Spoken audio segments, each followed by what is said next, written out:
Vamos lá, que ele vai começar a falar do Flávio daqui a pouco. Vamos lá. Porque o Alan ataca o Alexandre de Moraes e só piora, só inflama mais. Só inflama mais. E deixa. Parece que a direita é toda igual a ele. Um retardado sem noção, que só fala merda. E você tá entendendo? O estereótipo do Flávio é um estereótipo que a direita já teve e por conta disso nunca chegou à presidência. Porque esse perfil é polido, é engessado, sem um fio de cabelo fora do lugar, ele não conecta com a empregada doméstica. Ele não conecta com o vendedor ambulante. Você tá entendendo? Claro. Ela é a única que consegue herdar 100% do capital político do Bolsonaro e ainda trazer pessoas de fora. Exato. Você tá entendendo? Agora, se eles não têm essa estratégia e esse discernimento, e às vezes até o ego, a vaidade é maior do que a própria causa, então a gente tem que se fuder com mais um mandato do Lula. Porque pra mim essa eleição tá perdida. Você tá entendendo? Eu não vou. Agora, assim, falando como Agostinho, eu não vou me incomodar fazendo vídeo. Agora nessa próxima eleição, perdendo meu tempo, sabendo que a gente vai sofrer uma puta derrota. Você tá entendendo? Porque o Lula tem o sistema, tem o judiciário, tem a mídia, tem bala na agulha e ainda tem carisma e ele consegue chegar em todo mundo. Quando, assim, uma das piores situações que eu vi, que eu acho que todo mundo percebeu, mas ninguém comentou, mas todo mundo percebeu. Que é assim, o Bolsonaro tá internado, vai passar por uma cirurgia de alto risco, e aí eu pego uma carta, tipo um testamento, e eu leio isso pra imprensa na porta do hospital. Do tipo assim, isso pra mim é uma das situações mais deploráveis que o ser humano pode passar. Porque quando eu fazia trabalho voluntário no Hospital do Câncer, no paliativo, eu via isso o tempo inteiro. A pessoa tá prestes a morrer, então já vamos organizar um negócio aqui. Eu achei isso assim, porque isso é por natureza ia acontecer. Os filhos vão herdar e a esposa também. Apesar de que Michele herdou um capital político assim, muito grande em relação aos filhos, né? É uma realidade. Mas eu achei aquilo assim, tão deplorável. E outra coisa que me incomodou foi uma fala do Flávio, que foi do tipo assim, eu sou candidato à presidência, mas a vaga está aberta à negociação. Isso eu achei de um desrespeito com o eleitor. Como é que eu vou falar publicamente que do tipo assim, eu tenho aqui um capital eleitoral que vota em mim, mas dependendo da negociação, eu vou ceder a vaga para outra pessoa concorrer. Gente, isso é um puta desrespeito. É do tipo assim, eu criei esse podcast aqui, obrigado pela audiência, mas se alguém me oferecer dinheiro, eu vou vender o podcast. Você tá entendendo? A Michele também não faz isso. Eu não tô questionando a integridade, não estou defendendo o Flávio, pelo amor de Deus. Hoje em dia o Flávio tem suspeitas aí também que estão no patamar de família de Lula. Tem de rachadinha até facilitar grandes negócios com empresas e governo. Tem de tudo aí, para todos os gostos. Para todos os gostos. O Flávio, o Jair, não estou defendendo, mas a Michele, né, acusando ele de... Olha, dependendo da negociação, do acerto, eu deixo de ser candidato. Eu saio, eu não sou candidato. Ele falou isso, o Flávio falou isso mesmo.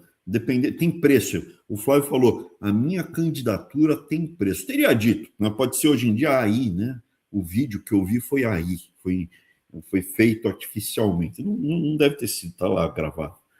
A minha candidatura tem preço. Então, dependendo, pagando bem, né? Que novidade. Agora, Agostinho, se forem as palavras da Michele, não tem moral para acusar ninguém também, porque a Michele trabalhou como assessora do Valdemar. Tem preço. Tem preço. Então, eles não podem. Todo mundo é pecador. Todo mundo é pecador. O que me espanta é justamente quem tem uma carroça, está puxando uma carroça de pecado, tá sujo, hein? Sujão. É o que mais aponta o dedo para os outros. Mas o principal, voltando, o principal que eu vejo ali, fica muito evidenciado, são as palavras da Michele, porque o Agostinho é muito ligado à Michele. Tem gente até que insinua, pelo fato dele ser bissexual, que essa esfregação toda nele não é adequada. Né? Que ela e ele ficam se esfregando, e isso não é adequado pelo fato dele ser bissexual. Mas isso não é problema meu. O que é importante ter em perspectiva é o seguinte: existe uma proximidade muito grande do Agostinho com Michele, muito forte, muito intensa. E quando uma pessoa muito próxima a você, isso é praxe, se uma pessoa muito próxima a mim fala alguma coisa, eu tenho que imediatamente falar, olha, não concordo com o que ele está falando, ele tem autonomia, ele fala o que ele quiser, porque senão automaticamente você fala, é o ventríloco e o marionete. É o ventríloco falando através do boneco. Então ali, na minha opinião, é a Michele ventríloca falando, não farei campanha para o Flávio, porque essa eleição já está perdida e... Para mim foi isso que aconteceu. Depois disso ela não desmentiu, acabou. Fim de papo. Se for verdade, sem os evangélicos, o Flávio fica numa situação bem vulnerável. Para onde irá o apoio dos evangélicos? Existe um candidato que está saindo aí, que é o Caiado, que também tem um monte de problemas. Mas ele tem uma base no Centro-Oeste. E está começando a receber apoio de alguns evangélicos. Tem que ficar atento como vai ser esse jogo. Quem for para o segundo turno com Lula terá 40% dos votos, porque tem 40% dos brasileiros que odeiam o Lula. O Lula terá 55%, o outro candidato terá 45% dos votos. E aí, se for para o segundo turno, o cara fala assim, eu tive 45% dos votos, perdi, mas tive 45% dos votos. Agora, existem alguns cenários que podem tirar dessa eleição, depois de outubro, um bolsonarismo muito enfraquecido, que é a não eleição de candidatos-chave.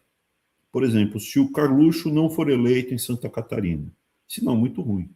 E hoje existe uma chance.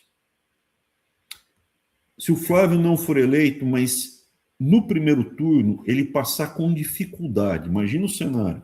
O Lula está com 35, Caiado dá uma subida para 12 e o Flávio com 18.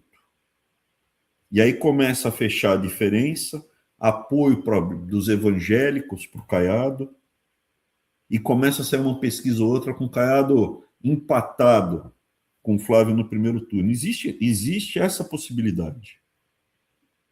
Se fosse eles não conseguiram viabilizar um candidato que unificasse, deixasse todo mundo satisfeito. Então tá, evangélico, com o Flávio atravessado, visivelmente não foi cauterizada as feridas da disputa, porque os evangélicos bateram o pé. A chapa era Tarcísio e Michele. Não, eles tiraram o campo, saíram de campo e agora estão dando linha na pipa.